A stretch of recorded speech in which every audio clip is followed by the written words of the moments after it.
Nusatani adalah program peningkatan gizi keluarga melalui pertanian. Agar usaha tani yang dijalankan berdampak pada peningkatan gizi keluarga, terutama perempuan dan anak, maka produk pertanian yang dihasilkan harus meningkat baik secara kuantitas maupun kualitasnya. Upaya untuk meningkatkan produksi dan pendapatan petani dampingan program Nusatani Serve Aid di Kecamatan Parado Kabupaten Bima dan Kecamatan Laboya Barat Kabupaten Sumba Barat dilakukan dengan penerapan 1.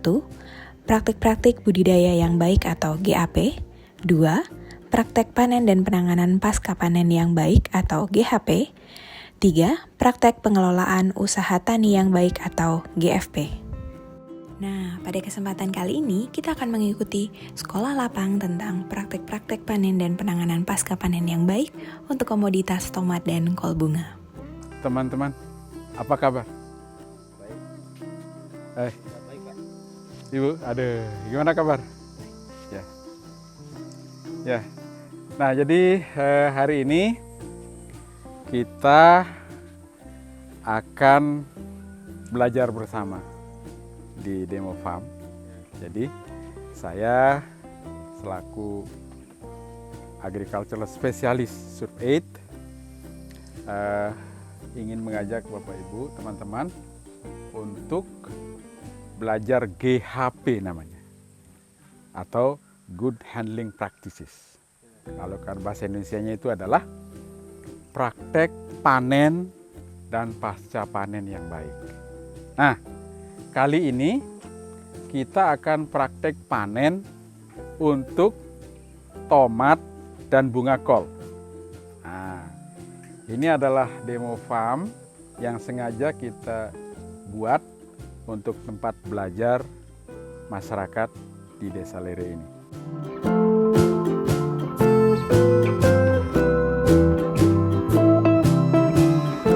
Untuk buah tomat, ini adalah salah satu ciri yang menandakan bahwa tomat itu sudah siap dipanen. Kira-kira merahnya itu sudah 85%. Nah, ini tidak terlalu matang, sehingga nanti kalau kita petik, kemudian kita simpan 1-2 hari sebelum kita jual, ini tidak ada masalah. Ini waktu panen yang tepat untuk tomat. Ya, kita akan praktek sekarang bagaimana melakukan panen yang tepat untuk tomat.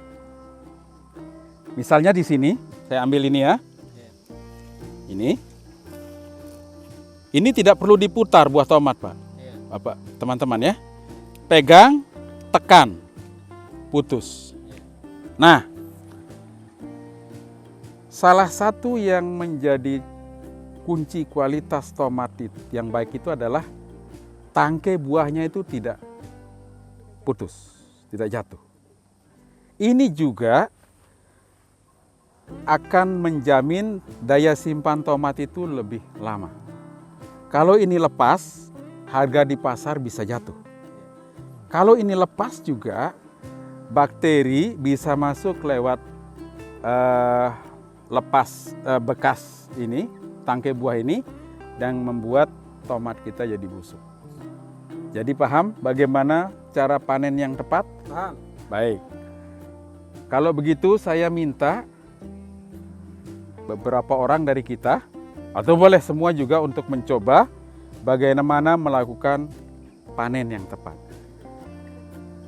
Pertama, pilih buah yang sudah siap panen. Seperti tadi. Lalu yang kedua, coba petik. 1 atau 2 biji boleh. Silakan.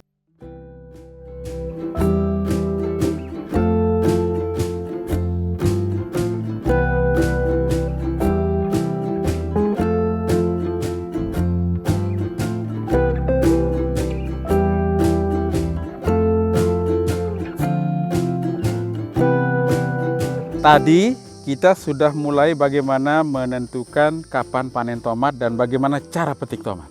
Nah, sekarang ini kita akan menentukan kapan panen yang tepat untuk bunga kol. Ini namanya bunga kol, Bapak Ibu. Dan bagaimana cara panennya.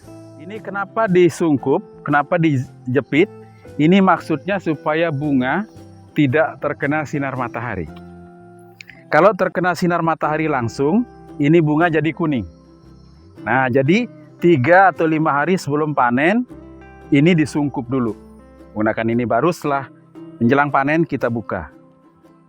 Kita lihat dulu. Nah, ini teman-teman adalah ciri bunga kol yang siap dipanen. Gundukannya itu sudah mulai kasar-kasar, ya, sudah membubung, tapi belum pecah-pecah. Ini siap untuk dipanen. Tahap berikutnya, setelah kita tahu siap dipanen ini bunga kol, kita panen. Bunga kol itu panennya hanya sekali. Jadi setelah ditebas pohonnya, itu sudah selesai. Tidak ada panen yang kedua. Ya. Nah, sebelum panen, teman-teman, perhatikan alat panennya. Tidak sekedar pisau, tetapi pastikan bahwa pisaunya bersih. Bagus kalau menggunakan pisau yang seperti ini, yang stainless.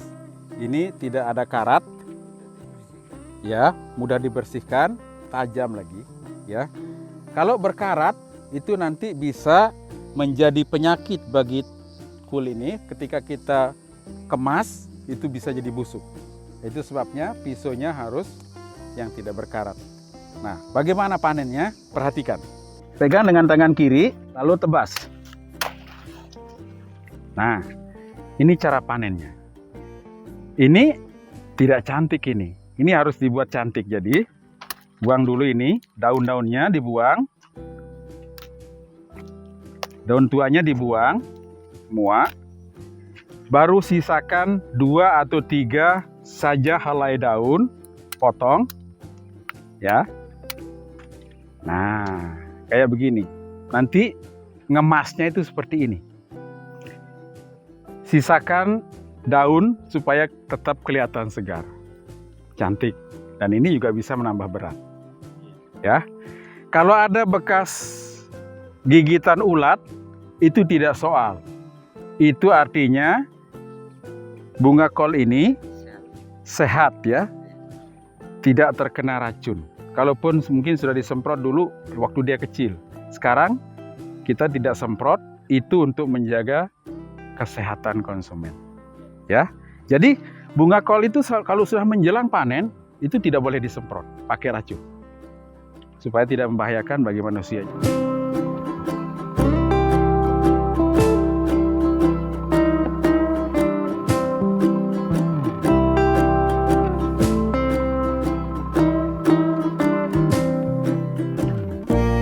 Hasil panen kita tadi, tomat, kita akan praktik bagaimana sekarang melakukan sortasi.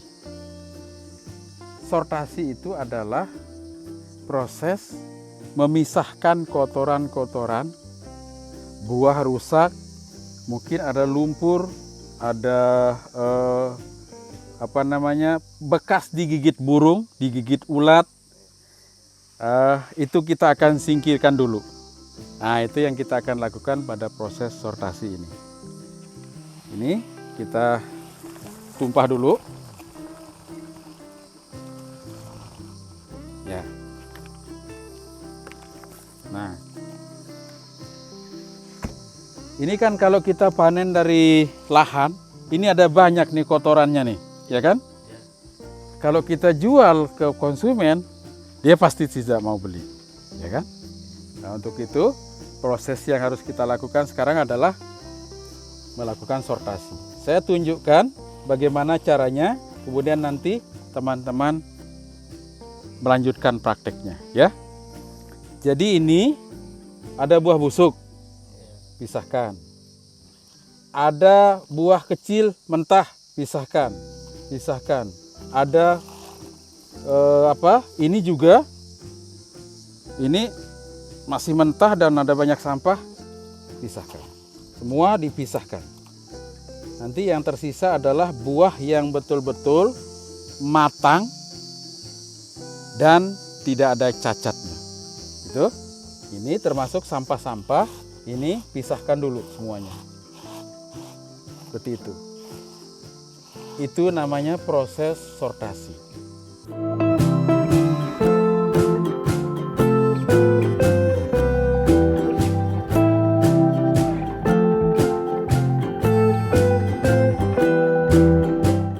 proses selanjutnya setelah kita melakukan sortasi adalah proses grading namanya. Grading itu adalah membuat kelas-kelas berdasarkan mutu, berdasarkan kualitas.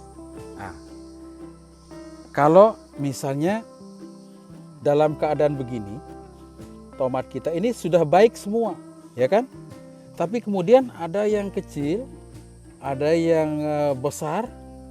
Kalau masih tercampur, itu biasanya pembeli dia akan menggunakan standar harga yang kecil ini untuk membeli tomat kita.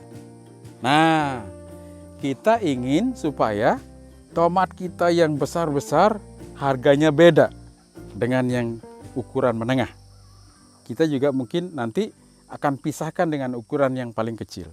Nah, proses memilah-milah berdasarkan ukuran, berdasarkan mutu, itu yang kita sebut dengan grading atau pengkelasan. Sambilkan contoh. Ini besar kan? Nah, ini kita bisa pisahkan ini, yang besar-besar ini. Nah, ini yang ukuran kecil-kecil. Nah seperti ini, ya kan? Ini ukurannya besar-besar. Ya.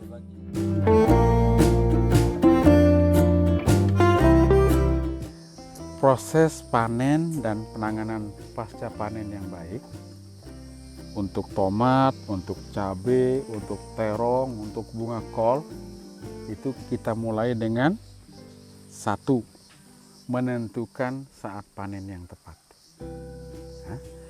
Yang kedua, melakukan panen dengan cara yang tepat. Ya. Yang ketiga, menyiapkan ruangan atau gudang yang bersih, yang berventilasi, tidak bocor. Ya. Nah, yang keempat itu melakukan sortasi.